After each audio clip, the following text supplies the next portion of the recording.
Do you feel like you want to let out your inner child and teach yourself to play again this year? I don't know why this leaf is here. It's here to play, apparently. Hello, how are you doing? Boy, what lessons I have learned on embracing your inner child and nurturing them and listening to them, and even taking your inner child's tantrums in stride, right? That is so much a signal that our adult responsibility laden selves are not really listening to our inner being, right? Like that inner child is just that joy, manifestation, play, goofiness. It wants to be, it's like the slacker, right? If you were your inner child wants to be a slacker as an adult, right? And not in a bad way. We think, oh, slackers, they don't do anything. What about taking time? This is like the hip term is rest, right? Everybody's talking about rest, real rest, which I totally agree. Rest is profound and powerful, but your inner child wants you to play in a restful way. It doesn't want you to try to be so productive that you can't get anything done, right? It wants you to be, I'm going to move you over here because this leaf is distracting me. I don't know about you, my loves. It wants you to, oh, thank you. Do I get a pin lid? Oh, yes. Oh, we're doing arts and crafts here with real children. Yes. I mean, as a mom, I'm a mom of two.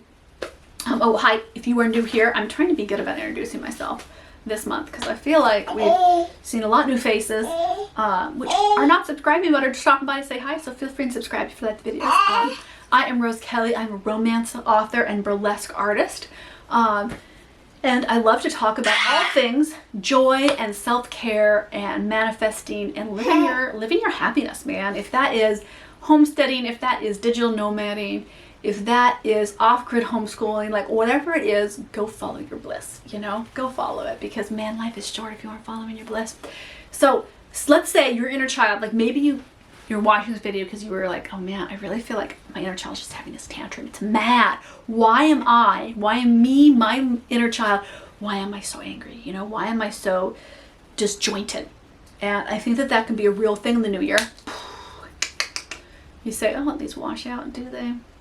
We'll see. You look so beautiful, my love.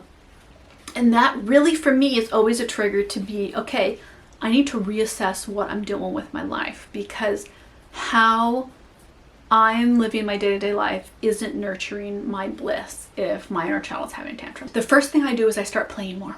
That can be crafting, that can be going outdoors and playing, and I mean something fun. Not, oh, well, I cleaned a drain pipe outside. That's not play. I have done that to myself before, like, well, I'm outdoors, or, I'm sitting with the kids and doing their crafts. No. Something for my inner child to nurture it. And one of the biggest things I've learned to do for that is to make a home that nurtures and sustains my inner child. Like my dream inner child's home, right? So I make it playful. I put plants around, I put art up. I make it colorful. I put great lights out. I play. I dress up in outfits that make my life feel romantic and joyful and playful. I don't shun playful, fun foods, right? I make life playful for my inner child. And that really helps me embrace and listen to the knowledge that I feel like an inner child gives. Because so much of the time, oh yeah, we just get so serious. And when we're getting serious, are we getting happier, right? Like if you have I was a very serious teenager, and I took my art very seriously, and that made me happy, right? That was a stage of my life where seriousness made sense. But as I have gotten older and become a mom and become busier and busier, because life just makes us busy, right? What I have found is that I need a genuine connection with my inner child. I need to listen to her sorrows and her traumas. I need to listen to her joys and her wants, because when I'm not focused on it is not the right word, when I'm connected to my inner child, when my heart is listening to that inner sweet, innocent, goofy person, my life goes in a better direction because I'm focusing on a more genuine connection.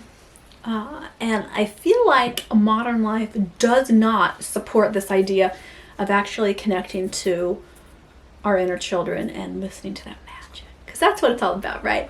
It is about weaving magic through the mundane parts of our life until our lives the necessary parts and the fun parts and the hard parts and the bulleted out parts, they all just weave this gorgeous tapestry of ourselves, right?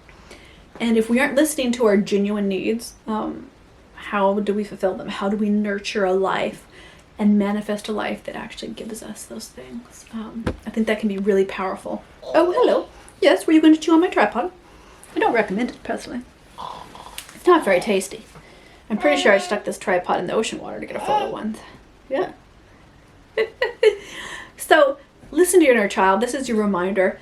See what you can do this month. Not as a goal, not as a numbered list, but just see something that is going to nurture your inner child in a way that maybe you didn't even expect until you thought about it and really connected that way. Okay, biscuits, I'm going to see you over on Instagram. I am going to see you over on Patreon. Don't forget that we have a really great tier if you just want to like try out Patreon and you really want some cozy, sweet self-care. There you go, my love. The first tier we have on there is such a good level for that because it just lets you embrace that self-care. And then if you want to like move in and play in different areas, you know, there's different forms of self-care that I do on there for different tiers. But the intro tier, check it out. Go play with your self-care. Go have fun with it.